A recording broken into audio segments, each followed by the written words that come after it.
Bonsoir, bienvenue dans cette émission Le Kiosque. Comme vous le savez, le jeudi soir, nous enregistrons et nous sommes sur Facebook. Donc, salut à la communauté Facebook. Le vendredi soir à 20h, sur la chaîne normale, sur le réseau normal. Le samedi à 18h et le dimanche à 10h. Certains disent qu'il y a peut-être trop de diffusion. Moi, je pense qu'il n'y en a pas assez. On pourrait en rajouter. Mais bon, on ne va pas exagérer. Après, on va dire, ouais, c'est pas sérieux. Bonsoir, cher maître. Comment ça va? Eh bien, oui, ça va très bien. Enfin, très bien, oui, physiquement. Mais s'agissant, n'est-ce pas, de l'actualité, ça va moins bien sur certains points. Oui, c'est évident. Je comprends ça. Mais si je peux dire quelques mots sur l'actualité, non, je ne parlerai pas des sujets qui nous inquiètent là. Je vais vous dire deux choses qui sont réconfortantes. La première chose, c'est, Charles n'en a pas parlé. La semaine dernière, n'est-ce pas, nous avons délivré les premiers diplômes de notre université martiniquaise de formation professionnelle. Ce sont les certificats préparatoires qui permettent à nos auditeurs de passer de la formation professionnelle technologique à une formation universitaire.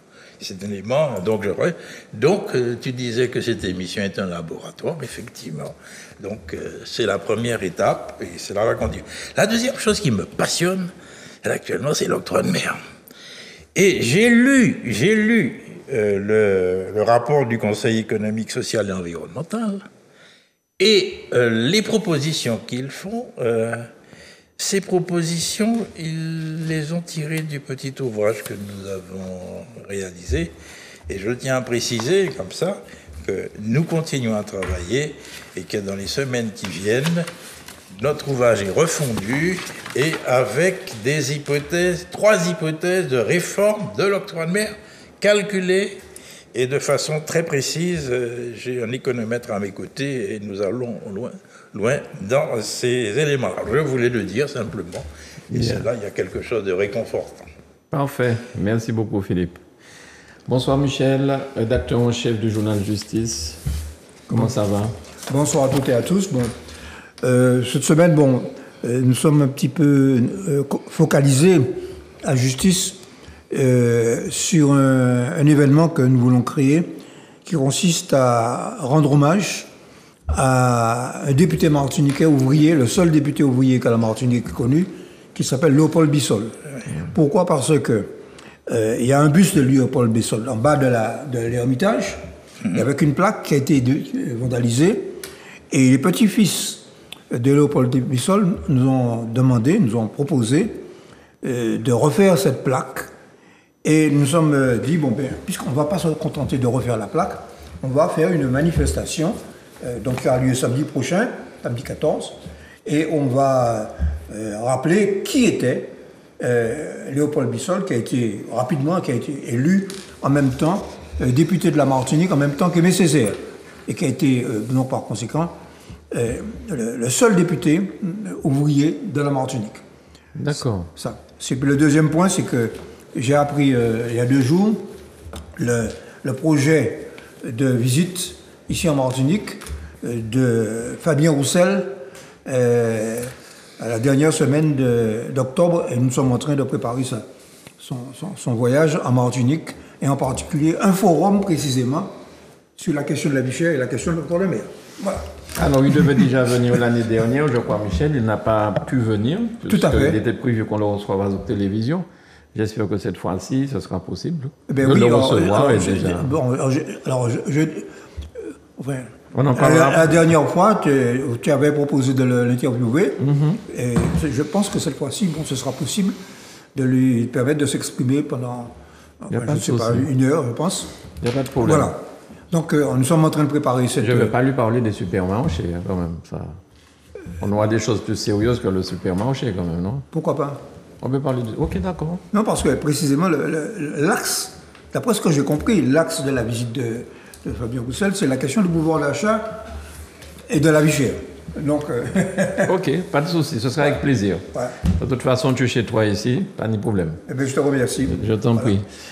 Bonsoir Charles, merci d'être avec nous. Merci. Il y a une question que je me pose là. Il n'y a plus de journal du PPM, en fait?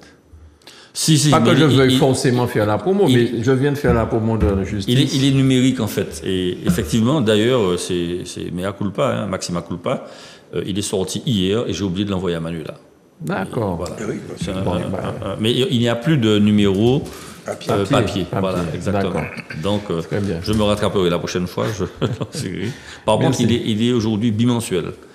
Il n'est plus hebdomadaire. Très bien. Voilà. Merci beaucoup, Charles. Je t'en prie. Alors, l'actualité est chargée. Bon, on en parle dans un instant. Oui, pas de souci. Alors, aujourd'hui, on a eu l'inauguration de l'allée du lycée de Bellevue, la grande allée après la cour d'honneur, qui est baptisée désormais l'allée Paulette Nordal. Tout le monde sait quelle femme elle a été, quelle grande résistante et puis quelle intellectuelle. Et ce que moi je sais, c'est que c'est toi qui as fait le discours. Non? Oui, c'est moi. Voilà. Tu es bien enseigné. Je n'ai pas dit ça pour ça, mais bon. Non, mais je n'ai pas dit ça non plus. Le président du conseil exécutif était empêché et c'est effectivement moi qui l'ai représenté. Très bien. Tout à fait. Très beau discours d'ailleurs, m'attendez. Merci. Voilà. Merci beaucoup. Bonsoir Béatrice Bellé, comment vas-tu? Bonsoir Mano, bonsoir aux chroniqueurs, bonsoir aux téléspectatrices et téléspectateurs.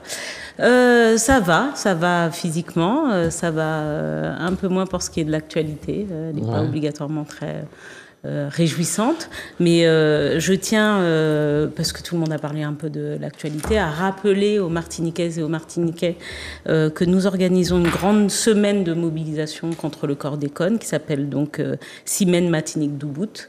Donc c'est un grand gaoulé avec des conférences, avec des mobilisations qui ont pour vocation de rappeler à chacun que s'il y a une lutte à mener pour la santé des uns et des autres, il faut que nous arrivions à la monter ensemble.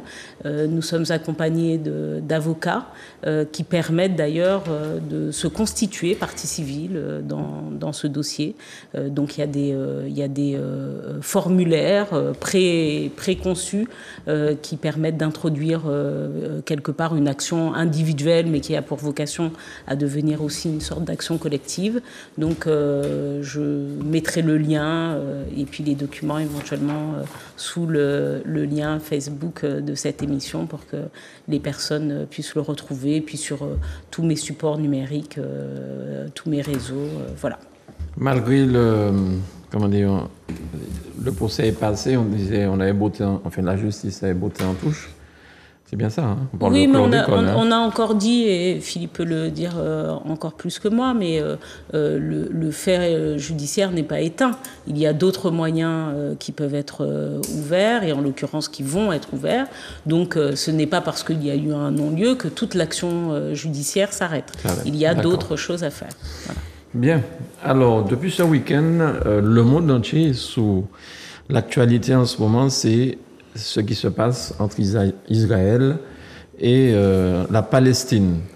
Alors, moi j'entends tellement de choses, tellement d'informations, mais je me demande quand même, je souhaite que vous puissiez rappeler l'origine de ces histoires-là, comment ça a commencé, qu'est-ce qui s'est passé, parce que j'ai un petit peu l'impression qu'aujourd'hui le monde entier est focalisé contre Gaza, contre les Palestiniens.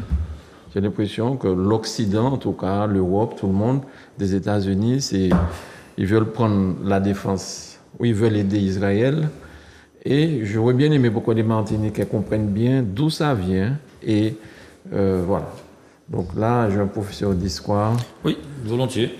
Donc, on va, si tu veux bien, commencer par l'acte d'horreur, hein, ce que j'appelle, ce qu'ils ont appelé le pogrom, qui est absolument condamnable. Hamas, samedi dernier, il a réussi à forcer la barrière de sécurité qu'il y avait entre la bande de Gaza et les territoires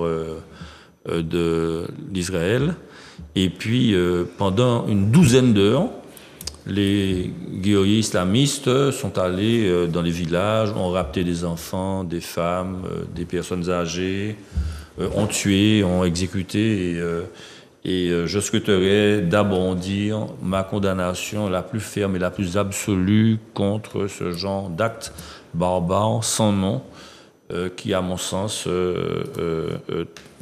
trahit toutes les causes qu'on peut défendre, hein, quand on s'attaque à des enfants, quand on s'attaque à à des personnes sans défense, je souhaiterais donc parler du fait que, en plus, Israël était en plein Shabbat et vraisemblablement 90% des gardes frontières étaient de repos, ce qui a permis donc au Hamas de passer à l'acte. Alors bon, environ 1200 Israéliens ont été tués. Il y a 3700 victimes au total, 3000 blessés. Quand je parle des victimes, je parle des Israéliens et des Palestiniens, puisqu'il y a commencé à avoir des ripostes. Et il faut savoir que toutes les nations sont touchées. Je lis rapidement. 20 Thaïlandais, 20 Américains, 10 Népalais, 12 Français, 7 Argentins, 4 Russo-Israéliens, 2 Ukrainiens, 2 Britanniques, 2 Péruviens, j'arrête un Canadien, un Espagnol, etc. Ce sont des personnes qui ont la double nationalité, qui sont de leur nationalité, et puis qui sont de nationalité israélienne aussi, puisque de confession juive. Il faut que je précise aussi qu'il y a 2 théocraties dans le monde, 2 pures et puis 2 à géométrie variable. Les 2 pures, c'est l'Iran et Israël. Ce sont des théocraties dans le sens où c'est Dieu qui dirige, très clairement.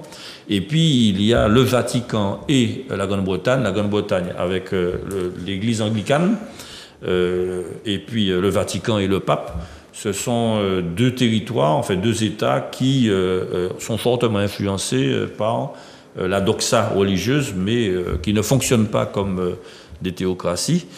Et voilà ce que je voulais dire, donc l'horreur absolue et ma condamnation ferme à propos de l'acte. Voilà, je m'arrête là, puisque si tu veux bien, on va garder une deuxième partie pour les explications. Pas les justifications, les explications. Les explications. Michel? Bon, alors, tu as bien introduit le sujet en disant que tu en reçois beaucoup d'informations et que tu as l'impression que l'Occident se ligue avec contre la Palestine. Bon, alors bien entendu, je partage ce qui a été dit par Charles Jamas, que la condamnation des actes contre des personnes sans défense, bien sûr. Bon, mais contrairement à ce qu'on peut penser, ce n'est pas un coup de tonnerre dans un ciel serein. Tous ceux qui connaissent, qui suivent l'actualité internationale, savent que c'est un conflit entre la Palestine, de manière générale, toutes les tendances politiques de la Palestine, le Hamas, le Fatah, le djihad islamique, etc., etc. Bon, et Israël, pour une raison simple, c'est tout simplement, c'est que Israël mène une politique de colonisation et d'accaparement des terres des Palestiniens, aussi notamment en Cisjordanie.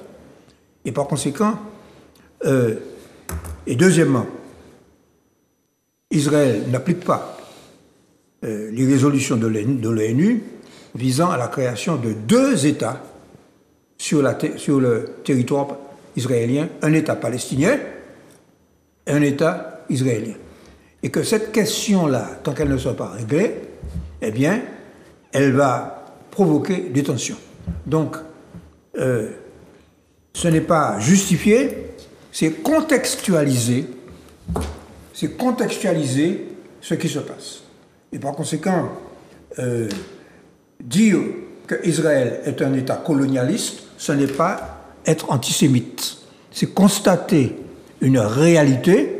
Or, dans l'actualité politique française depuis quelques années, dès lors qu'on émet la moindre critique sur la politique de l'État d'Israël, notamment de Netanyahou, on est taxé d'être antisémite. Moi, je suis anticolonialiste. Voilà. Bien. Philippe. Oui, je voudrais, avant qu'on aille dans le détail, essayer de poser la problématique de façon totalement objective. Je vais me référer à Aristote et à à la théorie de causalité. Je m'explique. Effectivement, ce qui s'est passé le samedi, n'est-ce pas, est un acte de barbarie. Ça n'a pas de nom. C'est invraisemblable qu'en plein 21e siècle, qu'on puisse assister en plein XXIe siècle à de pareils actes de barbarie. Bien. Et ce sont des actes de terrorisme. C'est le terrorisme. Je m'explique. Le terrorisme, c'est quoi? C'est le fait de s'attaquer à des populations civiles sans défense, femmes, enfants. On fait régner la terreur. Bien. Mais il faut aussi se poser ce que Michel appelle la contextualisation. Il faut se poser la question du pourquoi. Pourquoi cet événement s'est déroulé? C'est qu'il a trouvé un terrain favorable chez les Palestiniens. Et Michel l'a dit, on se trouve en face d'un État qui veut effectivement coloniser les terres palestiniennes. Il les occupe de plus en plus. Et il faut l'insister, ce qui se passe à Gaza, c'est innommable. Mais c'est vraiment innommable. 41 km, 41 km de long, 12 km de large, plus de 2 millions d'habitants. Mais c'est un véritable pogrom. C'est-à-dire que les gens meurent de faim, il n'y a aucune possibilité de développement. Et les menaces qui pèsent maintenant sur Gaza, puisqu'il y a un bombardement qui se fait de façon systématique, et maintenant l'eau, le gaz, l'électricité sont fermés, mais c'est vraiment quelque chose d'horrible. Ok. Alors, ce que je veux dire, c'est que tout simplement, faites attention aux propos que je tiens, je trouve la cause ou les causes de ce qui est arrivé. Je ne justifie en rien l'acte lui-même, ok? L'acte lui-même est condamnable, mais le comportement d'Israël est aussi condamnable et ils commettent des actes qui sont de la philosophie terroriste. Et ils n'ont jamais appliqué les résolutions de l'ONU, ils n'ont jamais été sanctionnés, et là, ils préparent effectivement une réponse extrêmement dure vis-à-vis de Gaza. Ce sont les bombardements, c'est l'intervention terrestre, c'est la coupure de l'eau, de l'électricité et du gaz. Et j'ai écouté notre président de la République, longuement, il a parlé 10 minutes. Bien sûr, il a été dans le sens que nous connaissons, mais il a dit quelque chose d'intéressant. Il a dit que la réponse, n'est-ce pas, doit être juste et ne pas frapper des innocents.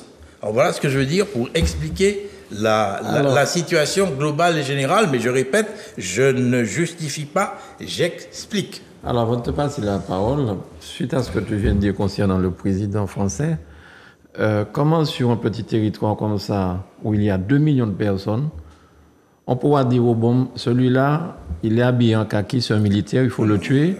Celui-là, c'est une femme ou un homme civil, il ne faut pas le tuer. Les femmes et les enfants, c'est une plaisanterie lorsqu'on dit ce genre de choses-là. Béatrice, à toi, s'il te plaît. Si tu veux bien. Oui, oui, bien sûr. Je suis en noir parce que je porte le deuil. Je porte le deuil de notre humanité, réellement. Je crois que ce qui se passe sur ce territoire est une atteinte profonde à l'humanité. Ça se passe ailleurs, hein. Il y a un focus particulier parce que c'est un conflit qui dure depuis longtemps, mais il y a des choses horribles dans ce monde, et puisqu'on ne parle de choses horribles, c'est une chose horrible qui s'est passée. Quelqu'un d'entre vous l'a dit, et je crois que c'est Charles, aller s'attaquer à des jeunes qui font la fête. Un jour de Soukot. La fête, en fait, c'était Soukot. Outre le fait que ce soit à la période de Shabbat, mais c'est les Soukot. Qui justifie d'ailleurs que beaucoup de militaires n'aient pas été présents. Parce qu'il faut savoir que cette fête s'est passée à moins de 5 kilomètres de la frontière de Gaza. Et en fait, ce qui se passe en ce moment, c'est que le gouvernement d'extrême droite, composé d'extrême droite, mais dont Netanyahou est d'extrême droite, Il ne le dit pas officiellement, mais enfin quand même, ces pratiques sont des pratiques racistes, xénophobes à l'endroit de toute façon des Palestiniens et pas que. Et je ne parlerai pas des Juifs noirs et du traitement qui leur est fait, les Fadachas en Israël. Les militaires en ce moment sont tous sur les territoires cisjordaniens où se sont implantées des nouvelles colonies en Israël. D'accord ? Et donc, tous les militaires, et Dieu seul sait que, et c'est un Dieu laïque dont je parle, puisque j'essaye d'être laïque, mais Dieu seul sait que les militaires israéliens sont nombreux, parce que tout le monde doit faire le service militaire, et le service militaire dure 2 ans, et sont armés. Et que le service de renseignement israélien est dit comme étant l'un des plus puissants du monde. Le Mossad. Ils ont envoyé tout le monde sur la Cisjordanie protéger les colons et protéger les nouvelles colonies et les nouvelles implantations. De fait, il y a un mur, un peu comme celui que Trump a fait entre le Mexique et les États-Unis. Ils ont fait un mur, sauf qu'il n'y avait plus personne, en fait, ou très peu de monde pour garder le mur. Et du coup, le Hamas, la branche armée, en tout cas du Hamas, a décidé de passer. On peut se douter que, contrairement à ce qu'ils pensaient, il y a eu un excès probablement de confiance de la part des services militaires et secrets israéliens, puisqu'il se dit que l'Égypte avait averti de ce qu'ils risquaient, qu'il y avait des indices qui leur faisaient penser qu'il y aurait une action armée grave. Mais en tout cas, aller s'attaquer à des jeunes, parce que la population palestinienne, comme la population israélienne, est une population assez jeune, avec une moyenne d'âge assez jeune, sans défense, qui font la fête, peut-être même sont un peu alcoolisés par ailleurs. Aller dans des villages plutôt modestes par ailleurs, il faut le dire, tuer à l'intérieur, mettre le feu, tuer des familles, ça dessert la lutte. Aujourd'hui, ce à quoi nous assistons, c'est à une lutte dite de libération qui a vocation à devenir une lutte religieuse. Il faut le dire. D'accord ? Bon. Dont les soubresauts, en tout cas dont les fondements, pas les soubresauts, dont les fondements aujourd'hui tels qu'ils sont, ont un caractère également religieux. Pour autant, et ce n'est pas un mais, je tiens que ici il soit dit que ces actes ne sont pas des actes pour nous, en tout cas pas pour moi, ne sont pas des actes justes. Je considère également que sur la bande de Gaza, et j'ai envoyé un plan pour que l'on puisse voir, je ne sais pas si Grégory peut mettre le plan, que sur la bande de Gaza, il se passe, et ce n'est pas nouveau, attention, il se passe quelque chose de grave, condamné à plusieurs reprises par des résolutions de l'ONU.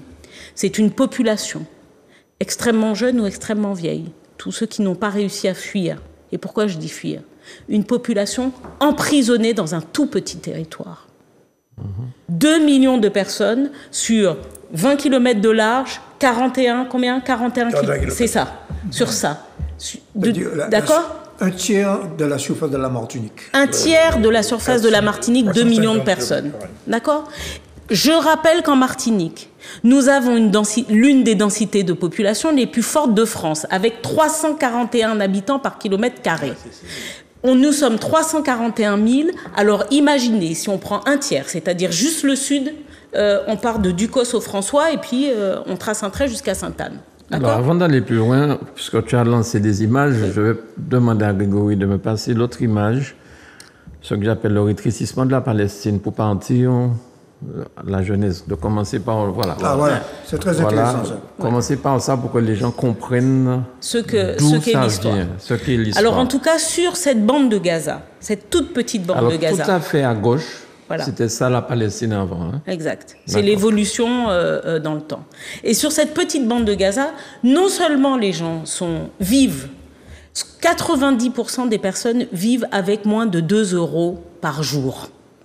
Ok. Donc c'est une extrême pauvreté et un extrême dénuement. Les personnes qui y vivent, les jeunes qui y ont grandi, n'ont connu que la violence, que la guerre, que les bombes et les représailles. C'est une réalité. Et ce sont probablement eux, évidemment, qui ont pris aujourd'hui les armes. Ok. Et donc il ne faut pas négliger, lorsque l'on condamne, il ne faut pas négliger ce que Michel a dit, c'est recontextualiser. Il y a quand même un environnement dont on doit absolument parler pour expliquer ce qu'il se passe. C'est ce que nous essayons de faire ce soir. Merci. Alors remets-moi cette image, Grégory, s'il te plaît, et tu vas expliquer, Charles. Oui, tout à fait. C'est une image de... Voilà, donc en 1946, on a le territoire palestinien, et ce territoire palestinien-là, il n'est pas encore divisé en deux, hein, puisqu'il y a un plan de parentage qui sera prévu par l'ONU. C'est le 9 novembre 1947, il y a un État juif qui est créé pour 57% du territoire et un État palestinien pour 43%. Donc, est-ce que tu peux expliquer pourquoi? Alors, pourquoi très tôt, les Juifs venaient vivre en territoire palestinien parce que c'était leur terre natale. Et donc, ils vivaient en bonne intelligence, hein, en très grande courtoisie avec les Arabes, hein, avec les Palestiniens. Et depuis la fin du 19e siècle, il y a une volonté de créer un État sioniste, c'est-à-dire un État juif, sous l'impulsion de Theodor Herzl. Et puis, avec la perte de la Première Guerre mondiale par la Turquie, qui était l'allié de l'Allemagne, eh bien, quand les Turcs ont perdu cette guerre, les puissances occidentales, la France et la Grande-Bretagne notamment, ont estimé que les populations qui étaient dans l'Empire turc, l'Empire ottoman, n'étaient pas suffisamment matures pour obtenir leur indépendance. Et tout à fait naturellement, entre guillemets, avec beaucoup d'ironie, les Français se sont appropriés la Syrie et le Liban, donc comme protectorat, c'est-à-dire qu'ils étaient là, ils occupaient le terrain, ils administraient le territoire, puisqu'ils avaient affaire à des populations non matures. Et puis la Grande-Bretagne a occupé l'Irak et la Palestine. Et donc ces occupations-là ont favorisé par le gouvernement britannique, ont favorisé l'installation des Juifs, tout à fait normalement. Et puis petit à petit, le gouvernement britannique a été favorable à la création d'une entité politique. Et donc, le mandat britannique, je lis, le mandat britannique doit accompagner la création d'un foyer national pour le peuple juif dans le respect des droits civils et religieux des communautés non juives de Palestine. C'est-à-dire que c'était le projet, avec la volonté donc de créer un futur territoire pour les Juifs. Et puis avec la Seconde Guerre mondiale et la Shoah, la disparition de 6 millions de Juifs exterminés par les nazis, eh bien il s'est avéré la nécessité donc de créer un État juif. Et cet État juif, la communauté internationale et la toute fraîche et toute naissante ONU, ils ont décidé de créer cet État-là en Palestine, bien évidemment contre la volonté des Palestiniens et contre la volonté de tous les peuples arabes qui étaient autour. Donc les Britanniques ont, avec l'aval de l'ONU et notamment des puissances occidentales, les Britanniques ont favorisé, avec, je dis bien l'aval de l'ONU, ont favorisé la création de cet État. Et dès le lendemain, le 14 mai 1948, les Arabes attaquent. Les Arabes attaquent dès le lendemain, parce qu'ils ne sont pas d'accord avec la création de cet État. Et depuis le 14 mai 1948, il y a eu une succession de guerres qui ne s'est jamais arrêtée parce que que ce soit les Syriens, que ce soit les Égyptiens, que ce soit les Palestiniens ou les Libanais, eh bien, il y a toujours eu des guerres. On ne va pas rentrer dans les détails. Et pour finir la contextualisation historique, après cette première guerre de 1948, les Israéliens réussissent à contrer l'attaque arabe et s'accaparent de 78% de l'ancienne Palestine et laissent 22% aux Palestiniens.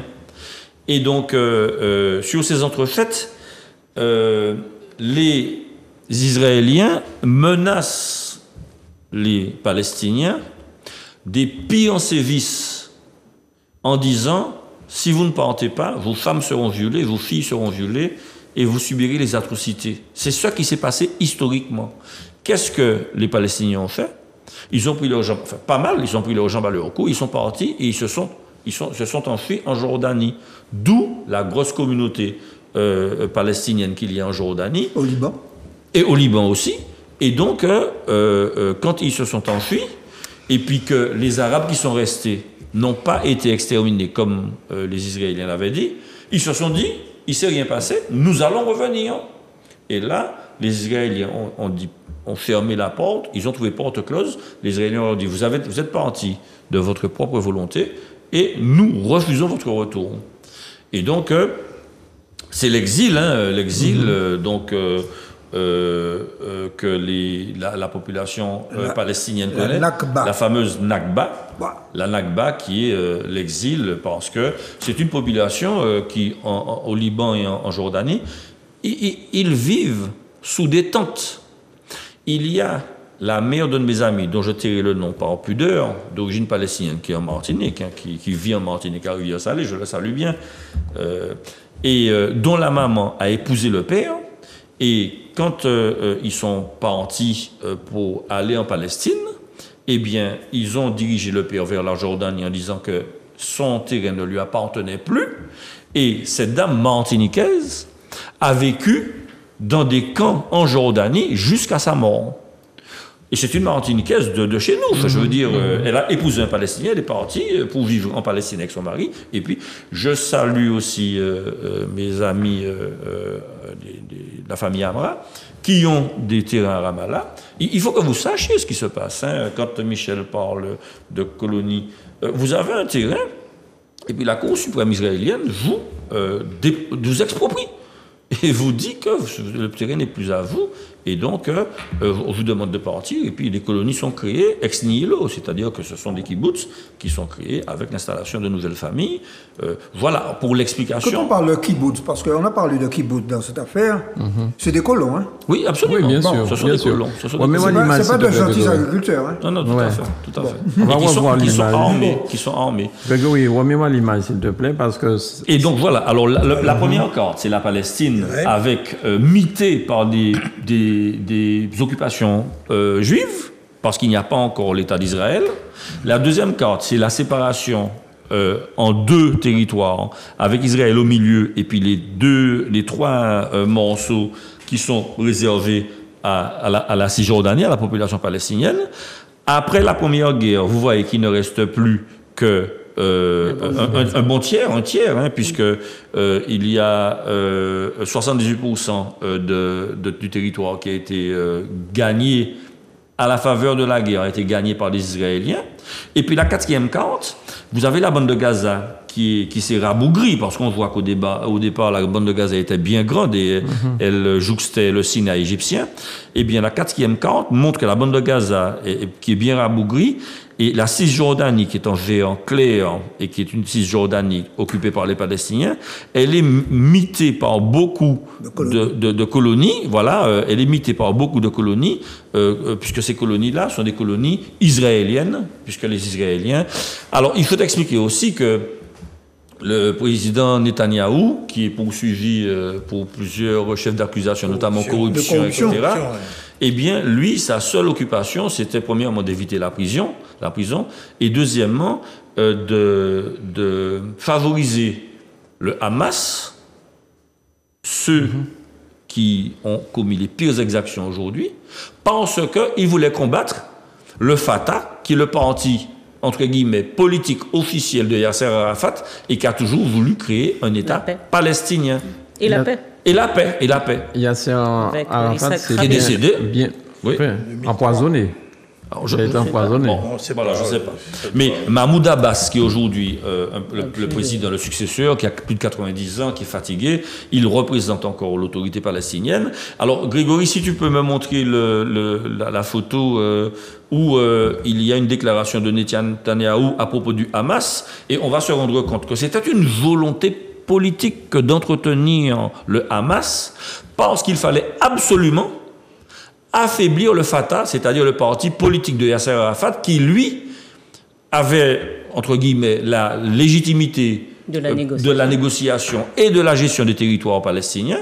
Et quand, en 2007, le Hamas a remporté la victoire sur la bande de Gaza, eh bien, le Hamas n'a plus organisé d'élection. Et voilà ce que Netanyahou disait. Attends, tu veux le Fatah, parti laïque, oui, parti socialiste, attends, Romy, s'il te plaît. Parti socialiste et parti progressiste. Voilà. Parce qu'à l'intérieur de la communauté de la résistance palestinienne, il y a des courants politiques. Alors, et tout à l'heure, je vais vous lire une déclaration d'un député communiste israélien. Alors, rapidement, voilà ce que Netanyahou a dit, et ce sont des témoignages, et ça a été croisé par plusieurs sources. Netanyahou dit « Quiconque s'oppose à la création d'un État palestinien doit soutenir le transfert d'argent du Qatar vers le Hamas. » Ouais. Là, quelque part, il faut arrêter d'être naïf. Alors c'est pire que ça. C'était pire que juste ça. Juste une petite formule. Je disais à Michel tout à l'heure, il a fini la formule. Ce n'est pas parce que vous avez une grande cuillère qu'il faut dîner avec le diable. Hein. À un moment donné, les choses ne se passent pas comme vous le pensez. Voilà. Pire que ça, parce que ce qui est dit de cela, alors pourquoi Charles dit que les sources ont été recoupées, c'est que certains ont dit on n'est pas sûr de la justesse du propos, mais ce dont on est sûr, et notamment les militaires israéliens l'ont dit, ministre de l'économie également, c'est que ça correspond bien à la vision de Netanyahou. La vision, c'était, il y a un parti officiel, le Fatah, dans lequel, par ailleurs, Yasser Arafat, et avec lequel qui discutait d'ailleurs avec Yitzhak Rabin. N'oublions pas que les deux d'ailleurs avaient été décorés du prix Nobel de la paix, d'accord, étaient en discussion pour la constitution de deux États. Tout à fait.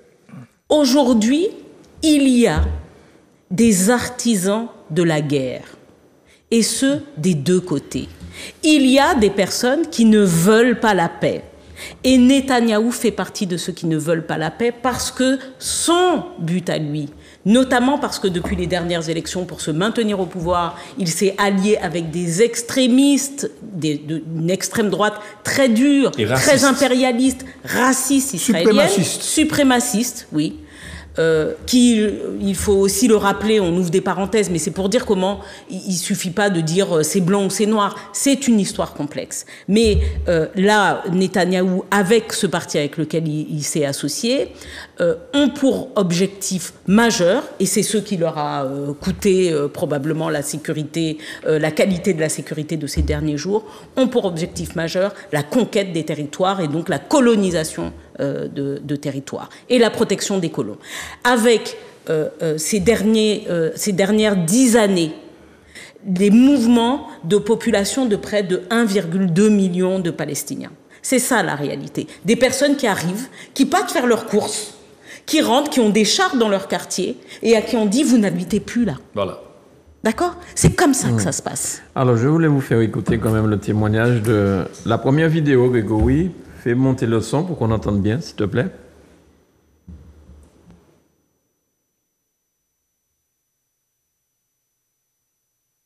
Israël ayant attaqué, s'est emparé en 6 jours de combat des objectifs qu'il voulait atteindre. Maintenant, il organise sur les territoires qu'il a pris l'occupation qui ne peut aller sans oppression, répression, expulsion. Et il s'y manifeste contre lui la résistance, qu'à son tour, il qualifie de terroriste. C'est le général de Gaulle qui est déjà là, semble, d'après ce que je comprends, et contre l'installation d'Israël, ce qu'ils sont en train de faire. Il faudrait peut-être, à titre posthume, que M. Darmanin et M. Macron attaquent le général de Gaulle en disant qu'il est antisémite. Et qui fait l'apologie du terrorisme. On parle de la résistance, là. Il fait parce que les colonialistes français, parce que pour moi, je ne marche pas mes mots, les colonialistes français ont inventé dans l'arsenal répressif 2 dispositions. C'est l'apologie du terrorisme, qui est une disposition pénale, qui est une disposition qui a été adoptée récemment dans une des lois récentes, après les attentats du Bataclan, et le fait que toute critique de l'État d'Israël est assimilée à de l'antisémitisme. Alors, quand on écoute les propos du général de Gaulle, à titre posthume, il faudrait le condamner. Voilà. Bien. Oui, Philippe. Juste 2 observations. La première, moi, ce que je constate, c'est que l'État français se trouve dans une situation très particulière. C'est le seul État occidental à avoir, je le disais tout à l'heure, 2 mémoires coupables. La première mémoire vis-à-vis des Juifs, avec la collaboration, la participation, n'est-ce pas, au nazisme. Et puis la deuxième mémoire coupable, c'est la colonisation des Arabes. Je veux parler notamment de la guerre d'Algérie. Okay, donc ils sont pris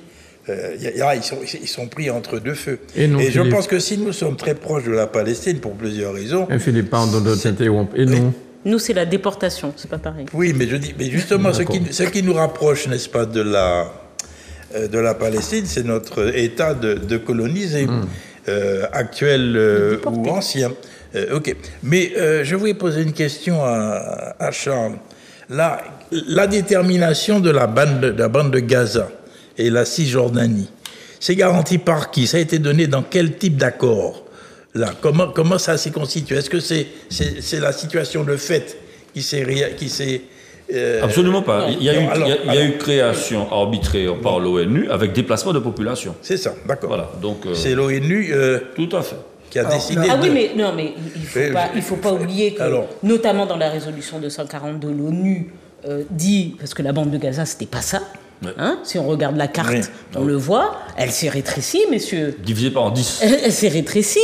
Bon, donc, et l'ONU a porté comme principe, la constitution de 2 États, évidemment, mais également le retrait d'Israël des territoires occupés. Voilà. Les territoires occupés dans lesquels il y a une partie de la bande de Gaza. Donc on va plus vers Be'eri, Kisoufi, Preim et tout ça, on descend sur Kerem Shalom et on trace une ligne, c'était beaucoup plus large. Alors, donc soyons clairs, la répartition au départ, là, qui existe, la bande de Gaza et la Cisjordanie, c'est l'ONU qui décide. Okay, d'accord. Bon. Mais ces décisions, ces prescriptions ne sont pas acceptées, ne sont pas reconnues par Israël, c'est-à-dire qu'Israël continue le rétrécissement des territoires qui sont théoriquement accordés aux Palestiniens. Absolument. Okay. Théoriquement, donc, tu fais bien. Donc, c'est une fois de plus, on constate qu'Israël est en dehors du droit et du droit international. Et je voulais dire quelque chose d'autre. Quand j'ai parlé des actes de terrorisme, je n'ai pas poursuivi. Ces actes de terrorisme que j'ai décrits là, sans s'en prendre à des civils sans défense, ce sont des crimes de guerre. Et ce sont des crimes de guerre reconnus par le droit international. Et on peut aller plus loin, considérer effectivement que ce sont des crimes contre l'humanité. Alors on a tout un arsenal là, et il serait temps, n'est-ce pas, que le droit s'applique de façon égalitaire à tous les États. Il faut dire la 7e flotte américaine qui se trouve en ce moment en Méditerranée. Ils envoient un 2e porte-avions. Et il y a un 2e porte-avions qui va... Le plus gros des États-Unis. Ce qui veut dire que le plus grand soutien d'Israël aujourd'hui, c'est les États-Unis d'Amérique. Bon. Ça l'a toujours été. Et que d'autre part, la France est totalement absente depuis de nombreuses années de la politique israélienne. Bon. Alors, je voulais rappeler simplement d'ailleurs qu'Israël a occupé Gaza jusqu'en 2007. Tout à fait. Et qu'ils s'en sont retirés, et régulièrement, ils bombardent Gaza. Et comme tu l'as dit, alors les Palestiniens ont créé des tunnels souterrains pour faire de la contrebande, parce que pour survivre, ils font venir des marchandises qui viennent d'Égypte. Hein? Bon, il y a tout un commerce de clandestins à travers des galeries souterraines. Et les spécialistes militaires qu'on entend sur les télévisions occidentales en ce moment reconnaissent que les Israéliens, malgré le fait d'amasser 150 000 hommes à la frontière de Gaza, ne pourront jamais découvrir et identifier tous ces souterrains qui sont dans la bande de Gaza. Voilà. Ok. Oui. Alors, juste pour, je ne sais pas si on l'a suffisamment dit, en ce moment, et depuis samedi, dimanche, encore aujourd'hui, il y a des bombardements continus dans la bande de Gaza. On peut voir les images d'ailleurs. Il y a deux photos, Grégory, en noir, si tu peux nous montrer, s'il te plaît. Avec la bande de Gaza. Continue de la bande de Gaza. Alors, on a bien parlé d'un territoire où il y a une concentration extrême de population. Nous sommes à près de 2000 morts sur la bande de Gaza. Ce sont des photos. Depuis 2 jours. Alors, tu peux voilà. Tu veux que je dise ça, en ce moment, chose? c'est la bande de Gaza. Tu peux que je dise alors, quelque chose? Juste, oui. je finis, je ne vais pas très loin, juste pour dire, Philippe a raison. Il faut faire attention. Il n'y a pas, si nous considérons que là, la lutte telle qu'elle a été introduite ou continue par le Hamas est un crime contre l'humanité, il n'est pas plus légitime que de faire une riposte qui a pour une vocation punitive sur des civils. Et attention, si notre humanité doit être sensible, elle doit l'être de façon équitable, équivalente même. Une vie civile vaut une vie civile. Il n'y a pas, quand on sait ce qu'est l'armée israélienne, les moyens que sont ceux de l'armée israélienne, elle a la possibilité de faire des visées. Elle veut faire une entrée à pied dans Gaza, d'accord ? Et a déjà prévu du matériel pour pouvoir entrer dans Gaza. Mais ils savent tous que ça va être très compliqué. Les gens connaissent les moindres recoins, les moindres ruines, les moindres souterrains de chez eux. Donc ça va être compliqué. N'empêche qu'il y a des gens qui sont aussi en train d'être assassinés, d'accord ? C'est de l'assassinat. Et que l'on qualifie comme des vies de second, qui ne sont entièrement à part, et des dommages collatéraux. Et on les a traités d'animaux. Et en France, alors qu'on va dire que d'ailleurs, c'est une partie de la gauche qui est islamo, patati patata, nous avons des personnes, et c'est pour ça que je dis qu'il y a des pourvoyeurs de la guerre, et qu'il est temps, et ça, je salue la parole d'Olivier Faure, le premier secrétaire du PS, qui a dit qu'il est temps, merci, mais qu'il est temps que les artisans de la paix se mettent au boulot, et notamment que l'ONU fasse son boulot, et que les instances internationales que l'on crie, qui s'agitent à chaque fois, fassent leur boulot. Et moi, j'essaie de faire mon boulot en passant la parole, Madame Bellé. Non, et Michel. Je voulais te répondre tout à l'heure, là. Faire un petit complément. Complément. Dans quelle faisait son développement. Les deux. Oui, petit complément. Quand elle dit qu'il y a 2000 morts aujourd'hui à Gaza, j'ai noté sur plusieurs télévisions hier soir, j'ai zappé. À Gaza, oui, Gaza. À Gaza. La bande de Gaza. Alors, les journalistes occidentaux disent bon, il y a 2000 morts à Gaza, puis terminé, puis passe autre chose. Par contre, quand ils parlent de 1200 morts israéliens, il y a 1200 morts israéliens, il y a 1200 morts de photos des enfants.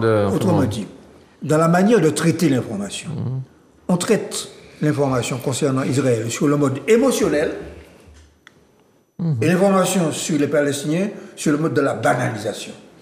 C'est ça aussi l'esprit colonialiste. Voilà. Alors, tu parles d'Olivier Faure, le premier secrétaire du Parti socialiste. On va l'écouter, mais il y a aussi d'autres personnes qu'on va écouter. Franchement, là, ce sont des déclarations. J'en perds mes mots, quoi. Pas pour Olivier Faure, c'est pour d'autres personnes qu'on va voir tout à l'heure. Donc, comme tu l'as déjà cité, on va écouter le premier secrétaire du Parti socialiste, Olivier Faure. Grégory. C'est une vidéo. Il y a un scénario du pire qui s'écrit sous nos yeux. La tentation du chaos existe.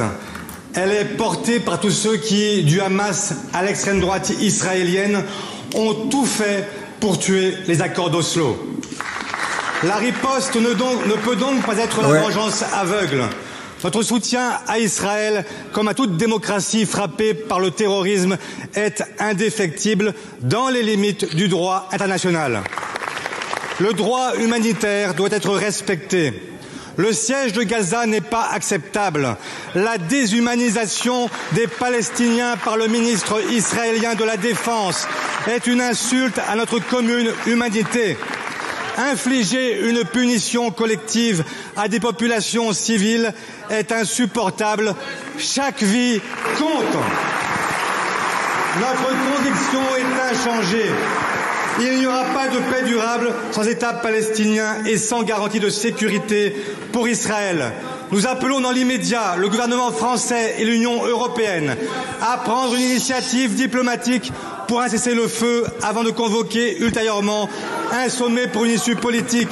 La guerre a ses trop nombreux partisans. La paix a maintenant besoin de ses combattants. Merci. Je vous remercie.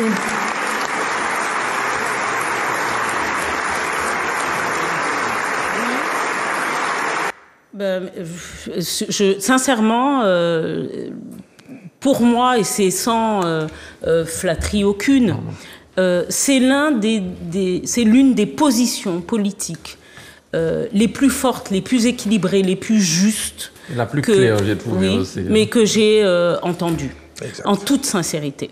Elle est pondérée, elle est juste, elle répond aussi au droit. Elle répond à une réalité et vraiment, j'ai été, et je le suis encore, émue des mots qui ont été prononcés, de la justesse de ces mots. Et on a vu dans la vidéo quelqu'un s'agiter. La personne qui s'agite, c'est un député des Français de l'étranger, des Français de l'étranger, d'origine israélienne, dont on dit d'ailleurs qu'il a aussi quelques casseroles et qu'il bénéficierait également de son immunité diplomatique, mais qu'il est surtout un porteur d'eau assez zélé de la politique d'extrême droite d'Israël et singulièrement de Netanyahou. Compléter un petit peu tout ce qui a été dit, j'essaie encore une fois de contextualiser. L'extrême droite israélienne a commis des erreurs en cascade. Premièrement, ils ont considéré que le conflit palestinien était sous contrôle parce qu'il y avait une colonisation régulière de la Cisjordanie palestinienne et que la supériorité militaire des Israéliens leur permettait de maintenir cette population sous domination. Deuxièmement, le djihad, la guerre sainte, c'est une bombe atomique. Car les personnes qui croient donc dans cette cause légitime, ils pensent que quand ils mourront en tant que martyrs, ils monteront au paradis, ils auront 70 vierges qui les attendent. 70 vierges. Pour te dire qu'il ne s'agit pas de discuter avec quelqu'un de raisonnable. Oui, et c'est compliqué de s'asseoir à la table de négociation avec des gens qui sont persuadés de ça. Et qui sont pressés de retrouver les 70. Michel a comme... Troisième élément, ses yeux brillent. Troisième élément, la sécurité d'Israël a toujours été considérée comme étant sûre parce que technologiquement, ils étaient effectivement très bien équipés. On parlait d'un dôme d'ailleurs. Il existe le dôme de fer qui permet aux Israéliens d'attaquer les missiles par des missiles antimissiles qui détruisent 95% des roquettes. Et ils devaient même vendre ça à l'Allemagne ces temps-ci, je crois. Aujourd'hui, il y a 190 millions d'Arabes au Moyen-Orient. Et il y a 10 ou 11 millions d'Israéliens. La disproportion est telle que quand bien même vous réussissiez à vous défendre pendant 30 ans, ou pendant 60 ans, ou bien pendant 90 ans, à un moment donné, la disproportion est tellement grande que les 190 millions d'Arabes, c'est comme de l'eau qui vous submerge. Et les colonies, c'est quoi? Elles sont favorisées par le gouvernement d'extrême droite parce que plus il y aura d'Israéliens qui viendront en terre sainte, plus on aura de chances de voir le Messie arriver. Et là encore, il s'agit d'une question de choix. Parce qu'on oublie que Israël, c'est un territoire qui est effectivement politique, mais il y a des Juifs qui croient. Les Palestiniens, ils aspirent à une vie, c'est une ethnie la Palestine, ils aspirent à une vie dans un État palestinien, mais ce sont des musulmans. Et donc, il y a une double considération et un double jeu politique et religieux qu'il faut considérer. Et Charles Andéol, qui était un grand reporter, qui connaît très très bien. Il est accusé par Israël.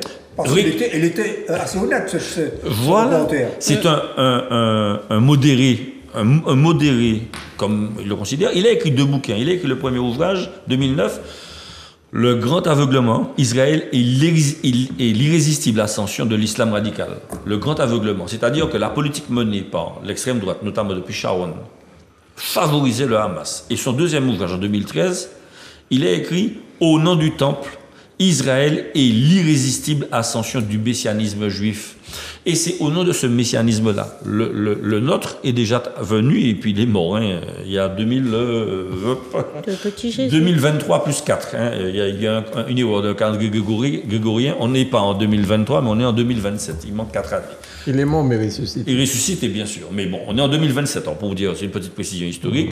Il y a des calculs qui ont été faits, et il manque 4 années à ce calendrier. Mais le Messie juif n'est pas encore venu. Et donc c'est pour ça qu'on a cette expression manque à veiller qu'un juif qu'à attendre le Messie. Et c'est exactement ça. Et donc le messianisme juif que prônent tous les extrémistes religieux israéliens et juifs donc est l'une des causes majeures du comportement et du traitement des Arabes ainsi. Et je vais finir pour montrer véritablement que cette politique menée était une politique qui était très risquée. Et Netanyahou aura beaucoup de comptes à rendre, hein, parce que chaque décès, chaque mort, chaque meurtre, eh bien, quelque part, il emporte la responsabilité. Eh bien, la Knesset, elle a voté, la Knesset, c'est le Parlement israélien. La Knesset, il y a quelque temps, elle a voté la dispense totale du service militaire pour les jeunes étudiants des écoles ultra-orthodoxes. C'est-à-dire que quand vous êtes un religieux ultra-orthodoxe, vous ne faites pas le service militaire. Mieux, leur bourse d'études dépasse le solde des soldats du contingent qui portent l'uniforme et qui vont dans les territoires risquer leur vie. Donc, dès lors qu'on est un extrémiste religieux, on est privilégié par ce gouvernement-là. Et donc, ce gouvernement et l'extrême droite, elle est effectivement raciste, elle est discriminatoire, elle est injuste, et elle est injuste avec son propre peuple. Et pour faire un parallèle avec le Hamas, mais il y a beaucoup d'habitants de Gaza qui ne sont pas du tout pro-Hamas. Il y a beaucoup de Palestiniens en Cisjordanie qui ne sont pas pro-Hamas. Et beaucoup veulent vivre en paix. Il faut vous rendre compte qu'en Cisjordanie, j'ai l'article que je peux vous envoyer, il y a des nappes phréatiques sous le territoire de Cisjordanie. 80% de la nappe phréatique en dessous de la Cisjordanie et la bande de Gaza est pompée pour l'agriculture israélienne. Il ne reste que 20% d'une eau saumâtre et de mauvaise qualité qui est réservée à l'agriculture palestinienne. Et on peut multiplier les exemples comme cela. Alors, bon, voilà. Et puis, je passe la parole, parce que, bon, je vais montrer juste quelque chose avant. Grégo, il passe pas, parce que je comprends pas les journalistes français en ce moment. Oh. Ce que j'entends là, c'est... Enfin, si on peut passer Pascal Prou, Grégory, s'il te plaît, et après, ce sera Enrico Macias. Oh là là. Vas-y. Pascal, nous avons dit que vous posez une question, je pose une question. Vous avez raison, je me plie à votre règle. D'accord. Est-ce que vous condamnez les tueries des Israéliens à Gaza? Des civils? J'ai envie d'intervenir. Je suis désolé. Louis de Ragnel veut intervenir. Non, c'est vous qui répondez, Pascal. Pardon, mais en fait, qui a attaqué qui? Enfin, ils se défendent, là, les Israéliens. Est-ce que vous condamnez les bombardements d'Israël sur les civils de Gaza? Mais qui a... C'est ma question. Mais cher, comment dire, Mohamed... Vous voyez, on joue pas le même jeu. Mais je vous réponds. Non, on a dit oui ou non. On n'a rien dit d'autre. Eh ben, moi, je vous dis que je ne peux pas les condamner puisque ça s'appelle une réponse. Donc, donc vous avez dit non. Bah oui. Ok, c'est bon. Donc, on continue si vous voulez. Il n'y a pas de problème. C'est-à-dire que c'est un peuple qui a... C'est-à-dire qu'en fait, Israël ne vise pas des civils. Ah bon? Non. Ouais. Et là, on va écouter notre chanteur Enrico Macias. Tu aurais dû faire une chanson de plus, peut-être. Oui, il y a une différence à faire entre des gens qui sont des civils qui sont assassinés dans la rue par des commandos islamistes qui débarquent dans les villages pour brûler les maisons et les victimes collatérales de bombardements consécutifs à cette attaque. Je pense qu'il faut marquer cette différence, que c'est même très important de la faire. Là encore, ça n'est pas commensurable. Et là, à la fin, c'est des enfants qui meurent. Bien sûr. Raphaël Enthoven. Ça, c'est Voilà, Raphaël c'est quelqu'un Enthoven, d'autre, hein, Grégory. Quand même, Grégory, tu connais pas Enrico Macias qui a bercé ton enfance? C'est un chanteur, oui. Donc essaie de me passer ça, s'il te plaît. Et qui a un certain âge. Juste un petit commentaire, Raphaël Enthoven, c'est un philosophe très en pointe en France. Hein. C'est un intellectuel brillant et reconnu. Hein. D'accord. Bon, donc il prend une position qui... est inadmissible. Ouais, ben absolument. Parce qu'une vie n'est pas une vie dans Bien sa bouche. sûr. Tu as trouvé, Grégory? Non? C'est quoi? C'est sur C'est son inadmissible. intervention? C'est l'intervention d'Enrico Macias. Où il dit qu'il faut les déboulonner. Ah non, il faut les éliminer Les physiquement. éliminer physiquement. Les dégommer Quelque physiquement. chose de... Voilà. LFI. Les dégommer, puis c'est répété plusieurs fois. En Ok. attendant, est-ce qu'on Oui. peut... Charles a fait une très bonne démonstration, notamment historique, et technique et stratégique, de ce que peut être le Fatah, donc le parti israélien, le parti palestinien, Oui, pardon. palestinien. Je crois qu'il faut parler du Hamas, mais surtout aujourd'hui de ce que Charles a dit, c'est l'environnement. Le risque le plus fort en ce moment, c'est l'embrasement, réellement. Donc Charles a expliqué, il y a une partie des Palestiniens qui allaient vivre au Liban.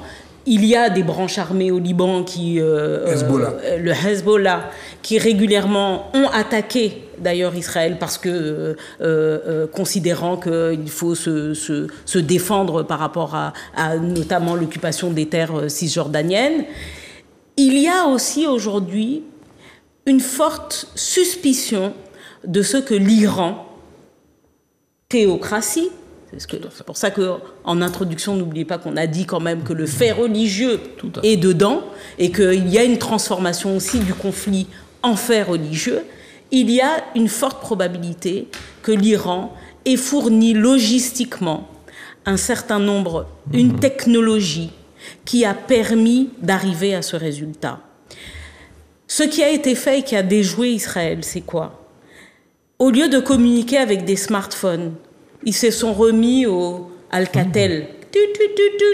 D'accord? Ils se sont remis réellement à des moyens de communication les plus basiques pour ne pas être poursuivis. Il n'en demeure pas moins que les rapports entre l'Iran et l'Égypte et dans le monde arabe en général ont fait que certains avaient compris qu'il se passait quelque chose. Mais tellement sûrs d'eux, et de leur technologie, et de leur renseignement. Ils ont dit, mais jamais, de toute façon, c'est des petits, ils n'ont rien. N'oublions pas la fameuse guerre des pierres. On se rappelle de ces images avec des enfants palestiniens qui étaient en train d'envoyer des pierres, et puis à qui on répondait par des armes à feu. Bon. Et en tout cas, l'Iran est dedans. Le risque, c'est l'embrasement de la zone.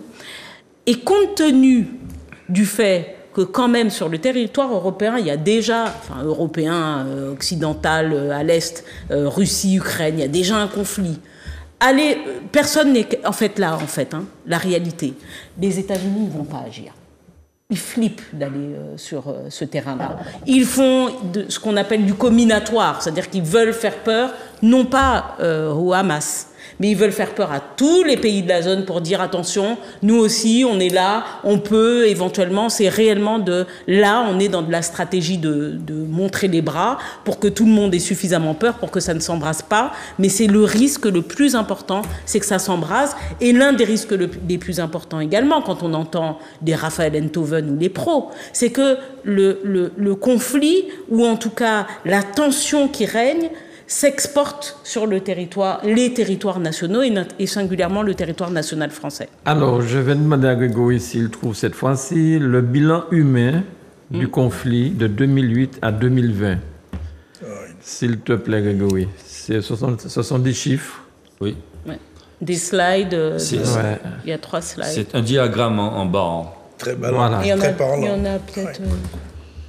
Ouais. Non, j'ai entendu Enfin, il y a celui-là. Hein. Ouais, le diagramme est pas mal. Oui. Mais 2008, on était, pour les Palestiniens, plus de 3000 morts. Attends, pour 3000 les Israéliens. 3000 morts, c'est-à-dire en 2008, qu'est-ce qui se passe? Eh bien, Il y a 3202 Palestiniens qui sont tués contre 853. Voilà. C'est les différents moments de. En 2009, il y a 7460 Guerre.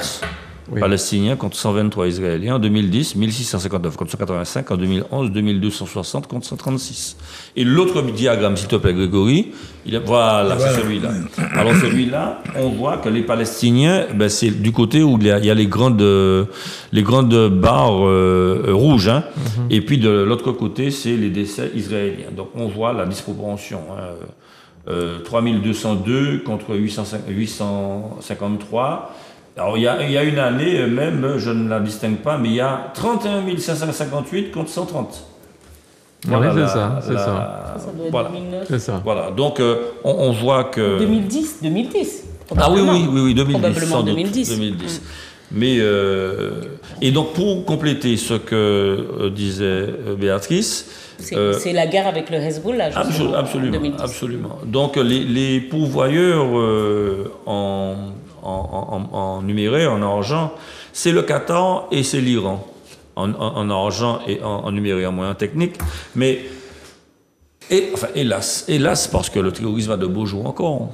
Quand on voit comment le Hamas est pourvu en armes, il faut de l'argent pour ça. Eh bien, figurez-vous que le Hamas, ils ont des ingénieurs financiers, ils ont des ingénieurs en informatique, ils spéculent sur la crypto-monnaie.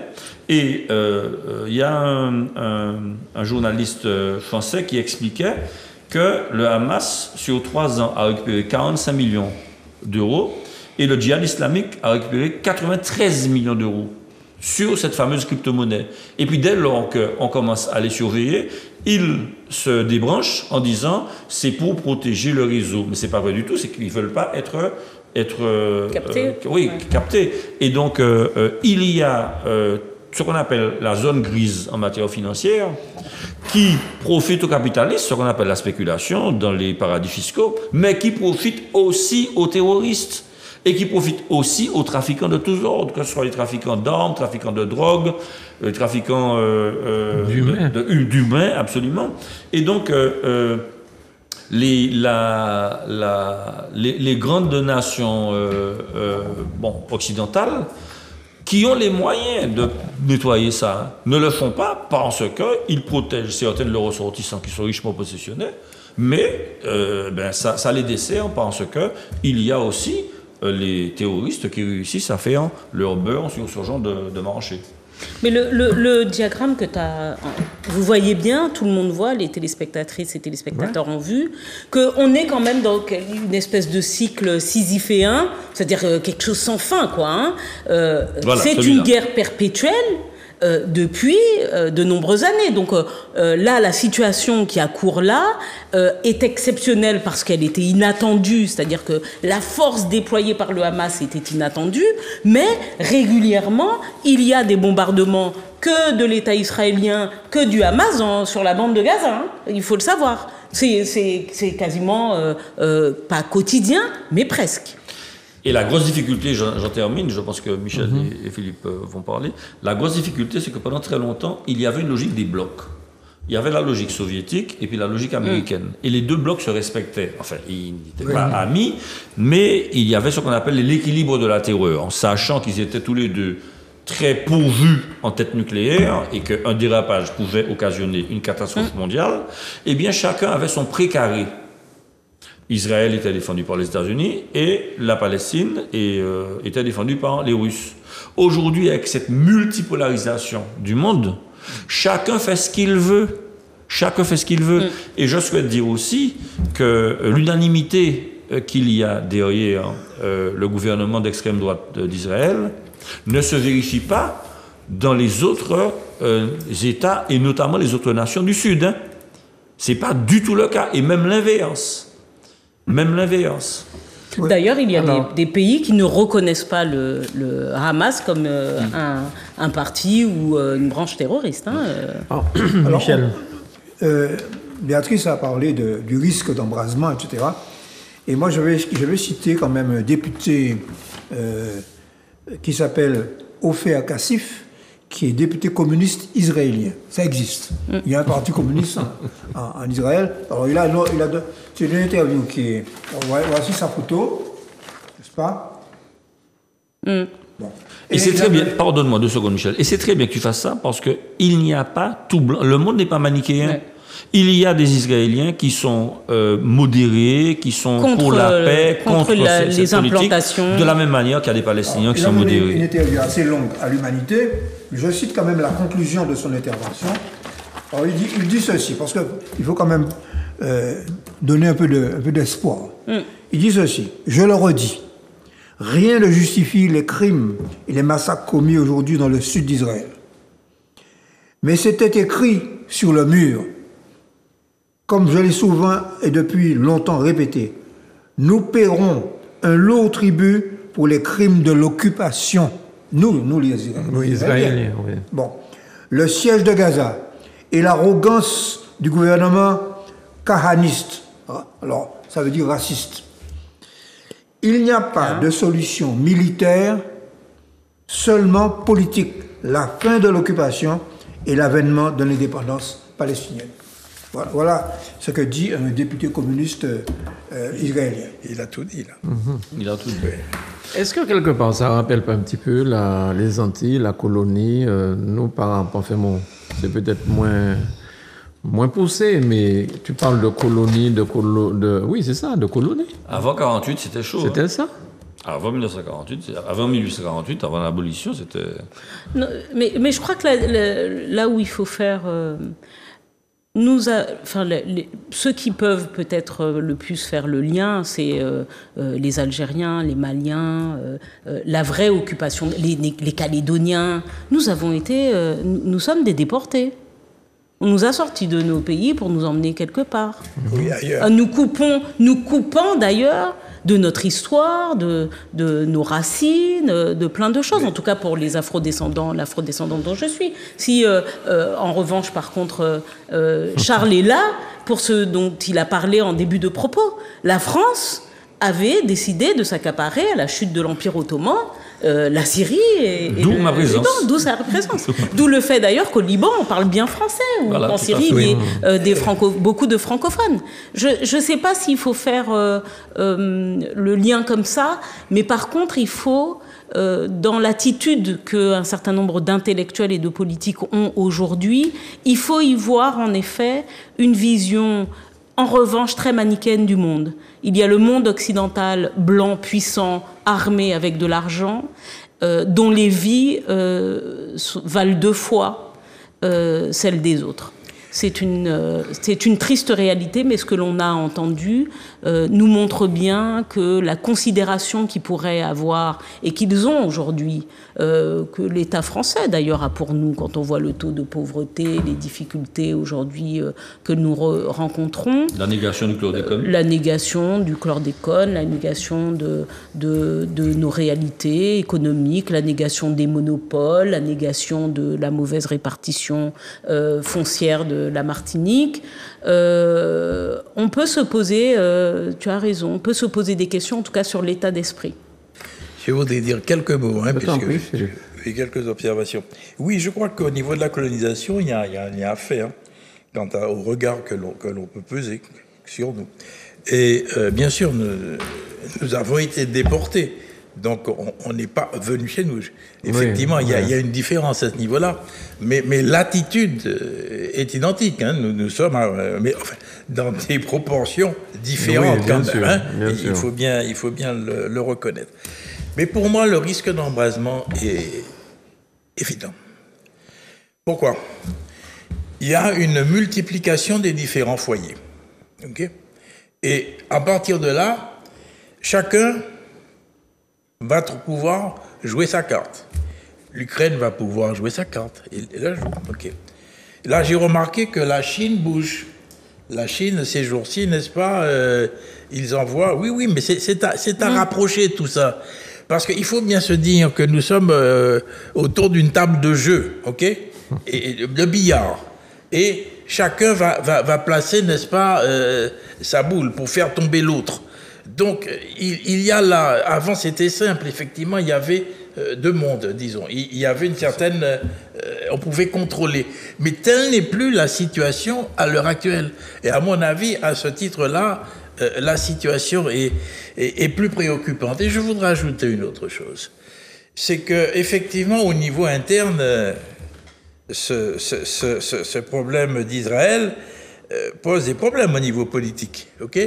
Donc, je veux dire par là qu'au niveau de l'État lui-même, il va y avoir une sorte d'opposition qui se fait et de brouillage des cartes. Ok ? Et là, c'est un autre élément qu'il faut rajouter. Alors, mais à titre... peut-être que Michel pourra nous donner quelques informations, mais j'ai vu qu'au niveau de la NUPES, ou plutôt de la France Insoumise, il y a des différences. Ah oui. J'ai entendu Mélenchon, bon, qui n'ose pas aller véritablement dans le terrorisme. Je viens d'entendre Corbière après Ruffin aussi. Ruffin, et ils ont des positions véritablement plus directes, n'est-ce pas, et condamnant effectivement l'acte terroriste, ok. Oui. Ce que Mélenchon, pour des raisons peut-être politiciennes, je ne sais pas. Oui. Alors, il a fait une conférence de presse là cet après-midi. Oui, absolument, j'ai entendu. Voilà, oui. Alors, vas-y. Par laquelle il précise. Il dit pourquoi je ne veux pas. C'est sa technique, hein. Bon, il va falloir probablement vérifier le fait juridique, même si c'est un monsieur très brillant. Il dit quoi? Il dit, si je dis que le Hamas est un groupe terroriste, si je ne dis pas que nous sommes une guerre, même dans une guerre asymétrique, je retire tout l'environnement du droit international. Parce que face au terrorisme, il n'y a plus de règles. D'accord? C'est ce qu'il dit, je dis. Oui, non, il dit ça. Sa démonstration est plus précise que ça. Il te dit, le terrorisme n'est pas reconnu en droit international. Oui, oui. Donc, si vous me mettez dans cette direction-là, ça ne marchera pas. Alors, qu'est-ce qu'il dit? Il dit, non, il faut considérer qu'il y a là des crimes de guerre. Et la notion de crime de guerre te fait rentrer à nouveau dans le droit international. Et puis, il fait une autre démonstration juridique sur la Cour pénale internationale. Bon, mais tout ça, pour moi, c'est évident, il y a des objectifs politiciens dans ça. Mais il botte en touche à partir de là, effectivement. Mais il revient sur le droit. Enfin, le jeu son prétexte est un peu fallacieux. Oui, mais le jeu politique français aujourd'hui, parce qu'on assiste à un véritable jeu politique, médiatique aujourd'hui en France. L'objectif est de faire d'écraser tous les partis de gauche et d'écraser tout le progressisme que l'on pourrait avoir. Nous avons une salve infernale de la droite et de l'extrême droite, il faut le dire, avec les LR qui prétendent aujourd'hui que le Rassemblement national serait désormais rentré dans l'arc républicain. D'accord ? Le Rassemblement national créé par des antisémites, dont un certain nombre de membres qui ont réussi à avoir l'investiture il y a moins d'1 an aux législatives, ont des journaux antisémites.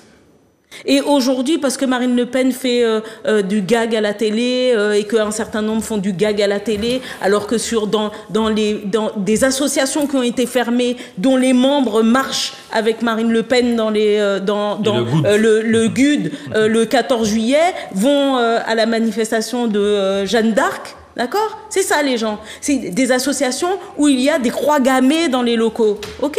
Voilà. Donc on assiste aujourd'hui à cette volonté de décomposer totalement, de faire exploser la gauche, qui, quoi qu'on en dise, est un espoir, fait partie de l'opposition, dont on a besoin dans l'équilibre politique des pays. Et je tiens à dire à quel point... pourquoi je suis en deuil? Je suis en deuil également parce qu'ils ont la force de la propagande. Et ils ont tellement la force de la propagande qu'en Allemagne en ce moment, alors qu'il y a une histoire encore fraîche qui vient d'ailleurs se raviver là, Ce sont les partis d'extrême droite dont on dit qu'ils ont de grandes chances, fascistes, racistes, qu'ils ont de grandes chances de gagner les élections législatives. Donc, je redis à mes compatriotes martiniquaises et martiniquais, ne vous laissez pas berner par l'extrême droite. Le vote pour l'extrême droite ne peut pas être un vote sanction. Ce n'est pas ça la lutte. La lutte, c'est de choisir dans des idéologies qui vous correspondent et qui vont servir vos intérêts humains et personnels et sociaux. Voilà. Oui. Pour rajouter à la confusion, le Qatar qui fournit 360 millions de dollars par année, et aujourd'hui, l'émir du Qatar est aujourd'hui en Allemagne. Il a été reçu par Schulz, le chancelier, parce que le Qatar, c'est la deuxième réserve mondiale de gaz, et ils sont en train de signer une convention pour la livraison de gaz pendant 15 ans. Et donc, quand on entend ça, eh bien, business is business. Je show must go on. C'est comme le cas de l'Azerbaïdjan. Bien sûr. Exactement. Mais ce que Béatrice disait, je finis, ce que Béatrice disait est vrai. Il y a aujourd'hui une centaine de guerres dans le monde. Il y a des guerres qui sont aujourd'hui médiatisées, mais il y a une centaine de guerres. Là, maintenant, une centaine de guerres. Dont on ne parle pas des guerres d'intensité moyenne où les grandes entreprises, par exemple, ou le Soudan, où les grandes entreprises d'armement font leur business, vendent des armes, même les petits pays. Haïti, bien évidemment. Il m'en y a les gangs qui a fait voir, mais comme ça. Vendent des armes, et ces armes-là, eh bien, elles sont financées par du trafic d'or, du trafic de diamants, d'êtres humains, prostitution, des réseaux, bien sûr. Alors pour terminer, puisque Grégory nous fait signe que c'est terminé, l'Assemblée adopte le projet de loi plein emploi. Est-ce que ça vous parle par rapport à tout ce qu'on a dit là On en a déjà parlé. L'élément principal, me semble-t-il, l'élément principal de cette loi plein emploi, c'est le fait de conditionner l'octroi du RSA à un travail de 15 heures par semaine. C'est ça. Bon, il y a d'autres dispositions, mais c'est ça. Bon, cette loi prétend, en gros, la philosophie de cette loi. C'est la vieille philosophie de la droite concernant l'emploi. Il n'y a pas de vrais chômeurs. Les chômeurs sont des chômeurs volontaires. Et bonne feigne. C'est des fainéants. C'est des fainéants. Bon, et nous avons démontré, je crois, la fois dernière, que beaucoup de gens, la plupart des gens, et il y a des études d'ailleurs qui sont faites par un organisme au-dessus de tout soupçon, qui est un organisme de l'État, la DRES, de Direction de la Recherche, etc., en matière sociale, qui démontre que la plupart des gens qui émargent, soit à Pôle emploi, soit au RSA, sont des gens qui, en réalité, veulent travailler. Mais là, c'est... Oui, je veux dire que pour aller dans ce sens-là, on en avait fait l'analyse. Bon, le texte est en cours d'élaboration. Maintenant, c'est la commission paritaire qui va trancher. Ah, donc c'est pas adopté alors. Alors, le Sénat a déjà voté. Actuellement, c'est passé à l'Assemblée nationale en première lecture. D'accord. Okay. Maintenant, qu'est-ce qui va se passer ? Eh bien, il va y avoir la commission paritaire entre l'Assemblée et le Sénat. Okay. D'accord. Bon. Alors, mais je voulais ajouter quelque chose. J'ai lu avec beaucoup d'intérêt le rapport d'un député guadeloupéen qui est vice-président du conseil départemental. Et il a fait la démonstration, on n'a pas le temps, que ce texte est inapplicable chez nous. Pourquoi ? Pour la bonne raison que la réalité économique et sociale ici n'est pas celle de l'Hexagone. Et ce texte a été mis en place et calculé à partir de cette réalité. Okay ? Et cette démonstration est excellente. Et moi, je reviens sur mon dada. Il est temps, n'est-ce pas, qu'on ait une sorte d'observatoire parlementaire pour chaque fois vérifier les conséquences du texte sur notre... Tu parlais du lien avec la colonisation, tu permets. J'ai pas voulu trop intervenir, mais en réalité, la Martinique est toujours une colonie. Nous avons cru en 1946 que la départementalisation allait être la décolonisation. Ce que Fabien Roussel a dit lors du colloque du PCF sur l'avenir de l'outre-mer, c'est que maintenant on est arrivé à la conclusion, avec notamment le politologue Justin Daniel et d'autres économistes, que finalement, avec tous les éléments qu'a fournis tout à l'heure Béatrice Bellé, qu'en réalité, nous n'avons pas décolonisé la Martinique. Et que par conséquent, la décolonisation reste à faire. Juste sur le rapport du CESE dont l'un de vous a parlé tout à l'heure, c'est toi, Michel. Quelqu'un a parlé du dernier rapport du CESE avec 10 préconisations, c'est toi, dont certaines qui tiennent d'ailleurs à l'octroi de mer. La dernière, la 10e, voilà. oui. Alors, juste disons tout de même, rappelons, mais là on lance encore un pavé dans la mare sur nos réflexions sur la cherté. Je tiens à rappeler, malgré ce que nous avons montré à plusieurs reprises sur les prix, je tiens à rappeler qu'en ce moment, le prix d'un 40 pieds de la CMA-CGM, c'est 500 €. OK ? C'est 500 €. C'était 750, c'était même plus, ça a été abaissé à 500 €. Malgré ça, on a des prix qui ne cessent d'augmenter et des personnes qui sont en train de nous dire que c'est le coût du transport qui est cher. Malgré ça, on a toujours les mêmes qui s'attaquent à l'octroi de mer, d'accord, en disant que si les prix sont chers, c'est à cause de l'octroi de mer.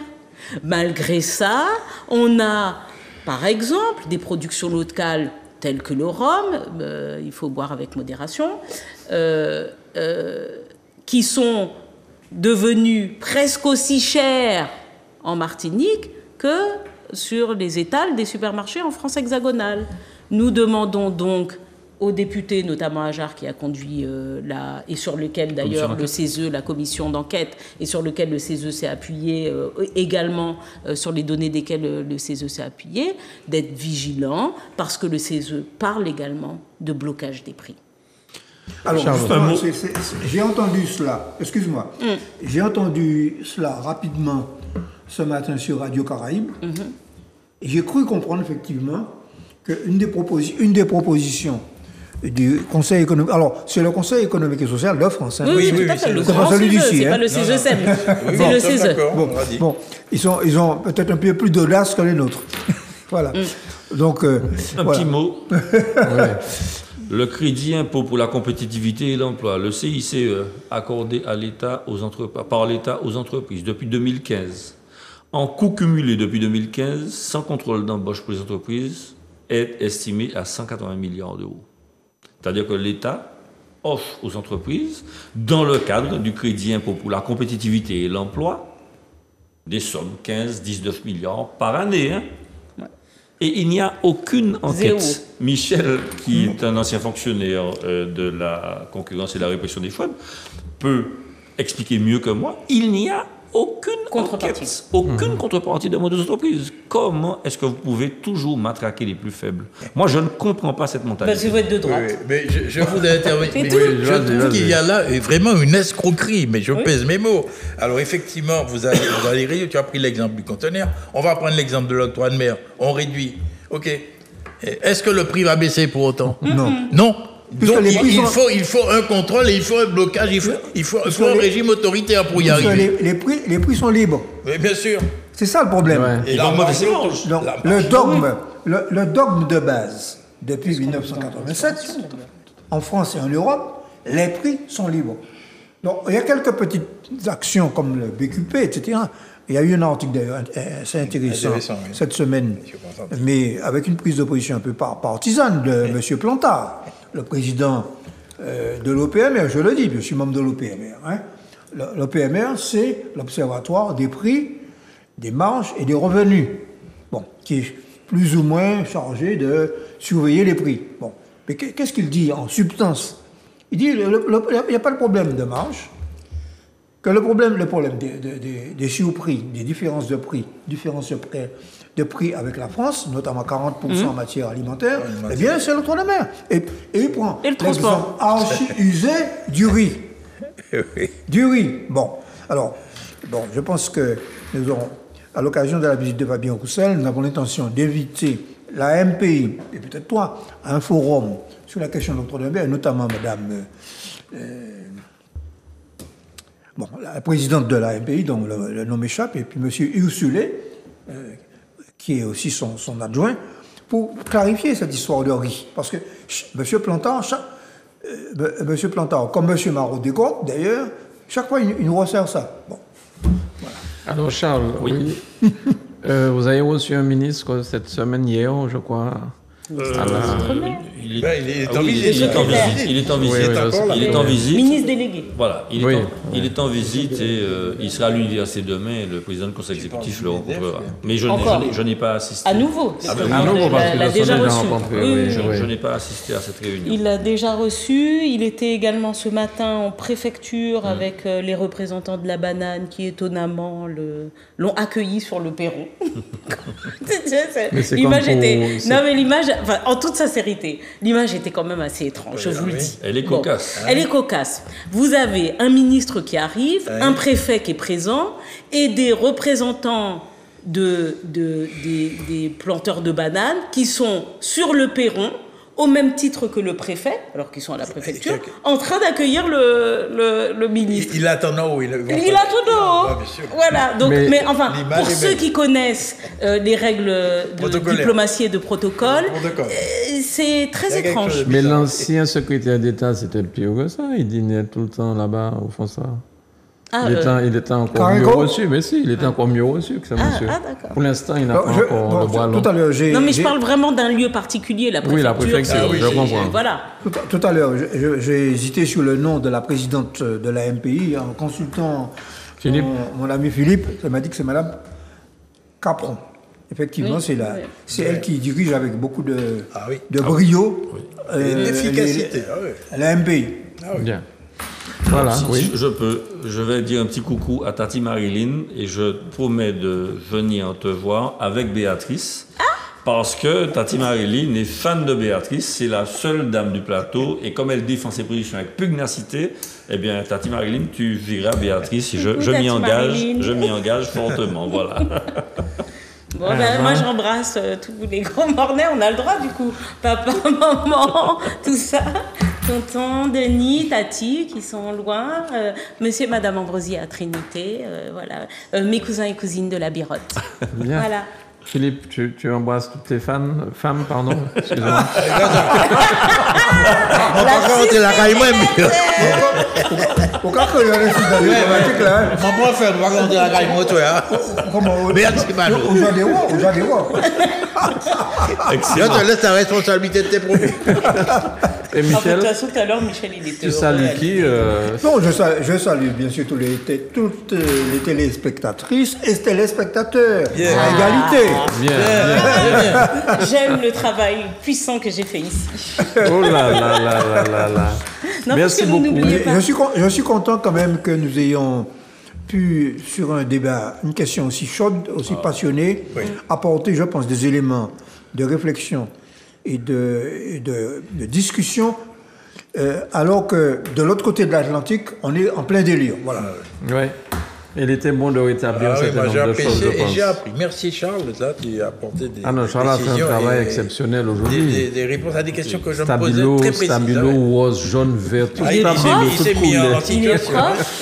Oui. Non, mais il a l'habitude de la pédagogie, c'est bien. Oui, le blanc, c'est peut-être la couleur du deuil. Mais à mon avis, on aura malheureusement l'occasion d'en reparler. Il se trouve, je ne vais pas donner de nom, il se trouve que j'ai eu quand même la chance, pendant ma jeunesse et ma carrière sportive, de fréquenter quand même des Palestiniens, des Libano-Palestiniens notamment, je peux quand même le citer, Simon Moussa, et qui était chrétien orthodoxe. Prof de karaté. Prof de karaté. Tu connais? Ah oui, très bien. Oui. Prof de karaté. Et il m'a beaucoup appris sur ce monde-là. Tu vois, bon, j'en ai connu d'autres. Bon, et voilà. Ben, merci beaucoup à tous les quatre. Vraiment, j'espère que vous, téléspectateurs, vous avez apprécié, vous avez appris et compris. Parce que sincèrement, en ce moment, dans les médias, de l'autre côté, l'autre bord, c'est... Ah non, c'est difficile. C'est difficile à suivre. Là, c'est vraiment difficile. Donc, voilà. Merci à tous les quatre. Merci pour vos explications claires. Sauf hier soir, dans une télévision, ils ont fait passer André Orlin, celui que tu as cité tout à l'heure. Oui. Michel suit très sérieusement les choses. Hein. Non, mais L'analyse des médias. D'abord, il y a la hiérarchie des informations. La hiérarchie des informations est un choix politique. Ensuite, il y a la manière, il y a le vocabulaire.